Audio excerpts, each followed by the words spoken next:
Well, excited to have our next guest because she is going to help us declutter our lives and become the CEO of our lives. I'm joined by Melissa Dawn. She is a life coach. Welcome to the show, Melissa. It's great to have you here. And this is something I don't think a lot of us concentrate enough on. And, you know, everyone's making New Year's resolutions. One of the best resolutions to make is probably just to look at yourself and make changes that are important to you. Let's start off with something. You say ask yourself important questions. What sort of questions should you be asking yourself? Well, you should take the time to ask yourself, what do I truly want? A lot of people in the rat race, they're going on autopilot. Like, just take the time and say, what do I truly want? What is important to me? And then create a vision of what that looks like. So, and how do you go about creating that vision, though? That's, I think, the most difficult thing for people. So say, if I had a magic wand, what would I create? What would your perfect life look like? What type of work would you do? What type of people would you be around? What would you be doing in your spare time? And create a vision of that. Create a vision board so that all the steps you take are working towards that vision. Is it important to write these things down sort of as a reminder to yourself? Also for you to be more clear in your thoughts. Okay. Yes. Next you say make a list of a yes list and a no list. What would you be putting on your, obviously it's going to be different for all of us, but what is an example of what you'd be putting on a yes and what you'd be putting on a no list? So you look at your vision board and the things that are important to you, and let's say you want to change jobs. So what do I need to do? I need to say yes to creating a sexy LinkedIn profile so I can attract the right opportunities to me. And I need to say no to the status quo and not doing nothing and staying in the same job being miserable. Okay. Is end negative relationships. It's something that Joanne and I talked about a little bit earlier on in the show. We all have, I wouldn't say all of us, but many of us have toxic relationships. How do you get out of those relationships, I think, is the big question for many. Well, you have to say, imagine that every morning you wake up, you're given a jar, and you have 100 watts of energy in that jar. Now, you need to use those 100 watts towards creating your big picture vision. So if people are sucking your energy, or they're not supporting you on where you want to go in your life, you need to get rid of them. You need to use your energy wisely. I mean, obviously, you know, if you have somebody that's a long-term relationship, that, you know, a friendship, that you've had for a long time and you know that they're toxic, it's difficult to break those ties, though.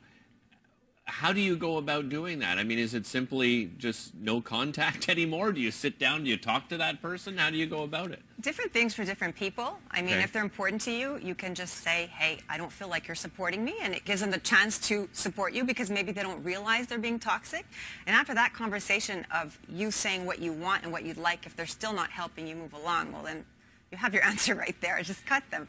The next is declutter your toxic habits. It's something I've tried to do starting in the new year. But why is it so important to do that?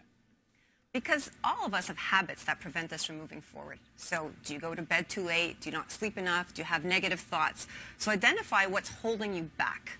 So, for instance, a lot of people choose to look at the negative. So instead of choosing to look at the negative, replace your negative habit with a positive habit. Say, I'm no longer look at the negative. I'm going to look at the gift in every situation. I'm going to be grateful for everything I have.